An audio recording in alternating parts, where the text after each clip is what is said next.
Well, ngayon, maximum minima volume of A square.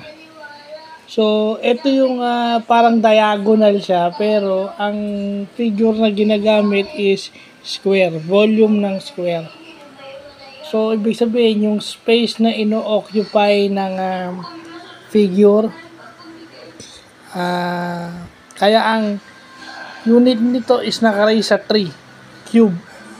Naka-cube to, ibig sabihin volume. So, kinukuha lang yung first and second derivative nito, pero the rest of the yung sinusolve na equation is algebra na. So, dito mo makikita yung algebraic process and yung differential calculus. Kasi yung factoring, ginagamit din sa example natin, factoring. Ayan, no? Yung x, yeah, algebra na yung iba. Dalawa lang yung calculus. Pero yung karamihan nun, algebra na. Yun yung laging sinasabi, kailangan algebra ka pa rin talaga. So, yun, buti talalaman natin yan.